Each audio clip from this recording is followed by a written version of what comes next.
Principle of reversibility. हम क्या चीज कहते हो, सुनो, मान लीजिए ये रियर मीडियम है और ये डेंसर मीडियम है। क्या सबको क्लियर हो रहा है? वो गधे सबको क्लियर हो रहा है? एक रे ऑफ लाइट आती है, इंटरफेस को स्ट्राइक करती है। एक रे ऑफ लाइट ओब्लिकली आई और किसको स्ट्राइक करी? इंटरफेस को। क्या देगा? ध्यान देगा। तो एक रे ऑफ लाइट आई ओब्लिकली किसको हिट करी? इंटरफेस को। यहां पे आप डाल दीजिए नॉर्मल। चूंकि रे ऑफ लाइट जा रही है from rare medium to denser medium, it bends towards the normal like this. क्या सबको क्लियर हुआ? और फोकस कर इस पे। मैं यहाँ पे प्लेन मिरर प्लेस कर रहा हूँ डेंसर मीडियम में।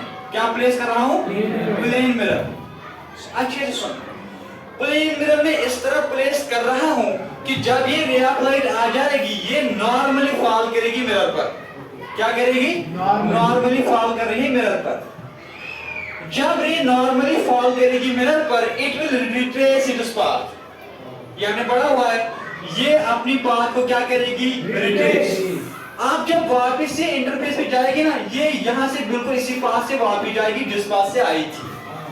सो प्रिंसिपल ऑफ रिवर्सिबिलिटी कहता है the ray of light retraces its path if it is reversed after suffering reflections and रिफ्रैक्शंस।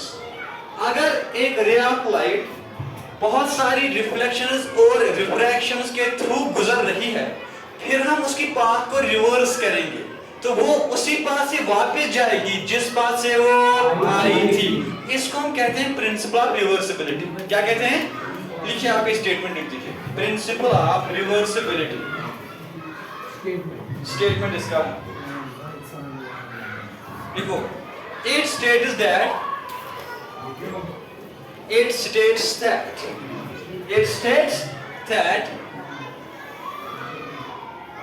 if the path of light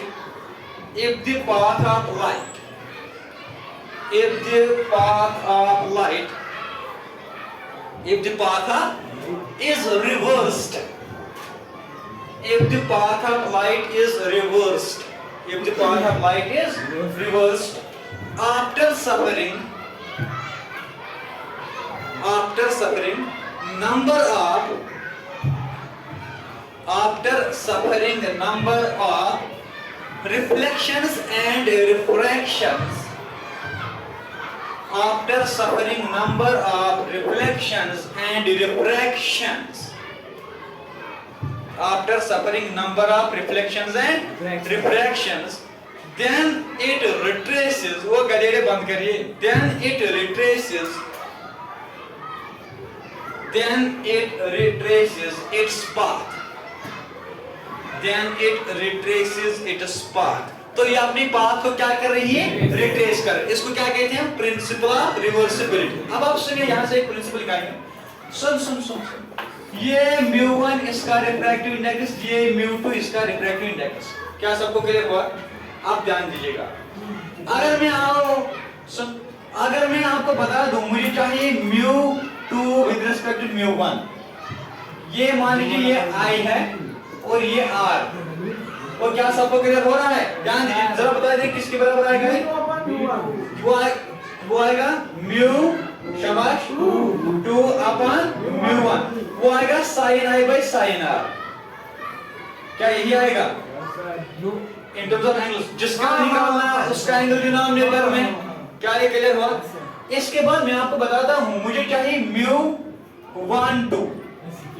μ12 चाहिए। अब वो आएगा जिसका निकालना उसका एंगल डिनोमिनेटर में, एंगल डिनोमिनेटर में। वो आएगा जिसका निकाला किसका? 1 का। तो ये आएगा नीचे sin I, ऊपर आएगा sin R। क्या ये सबको क्लियर हुआ? हम क्या चीज काम करेंगे? Let us suppose this is first and this is second, multiplying first and second, आपको मिलेगा μ21 मल्टीप्लाइड बाय μ12। वो आएगा ना यार? Yes sir. मल्टीप्लाई तो करना है। Is equal to sin I divided by sin R multiplied by sin R divided by sin I। ये तो आएगा 1। मतलब आपको मिला μ21 is equal to 1 sorry is equal to 1 divide by μ12। क्या ये सबको क्लियर हुआ? क्योंकि यहाँ पे 1 आ जाएगा, ये उधर जाएगा तो डिवाइड हो जाएगा। यहाँ पे आप ध्यान दीजिए, यही रिजल्ट मुझे चाहिए था। अगर मैं आपको बता दूं रिफ्रैक्टिव इंडेक्स ऑफ गिलास with respect to air is 1.5। कितना है? ये भी टेबल मैंने आपको नहीं दिया, ये मैं आपको दूंगा आपको कल के लेक्चर में। 1.5। आप बताइए refractive index of air with respect to glass, वो आएगा 1.5। यही तो है रिलेशन में। ये कह रहा है refractive index of medium second with respect to medium first is equal to 1 divide by refractive index of medium first with respect to medium second, यानी उसका रेसिप्रोकल लेना है। क्या ये सबको क्लियर हुआ? वो सबको हुआ क्लियर?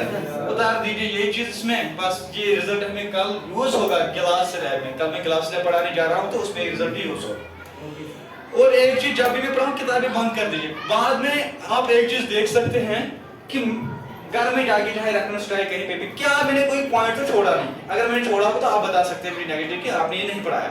लेकिन अगर आप किताबों में जा रहे हैं, आपका कंसंट्रेशन जो है, फोकस जो है, वो लेक्चर की तरफ ज्यादा नहीं रहता और फिर उससे गड़बड़ हो जाएगी। ठीक है ना? तो अच्छे से फोकस करिए आप। चलो उतारिए आराम से।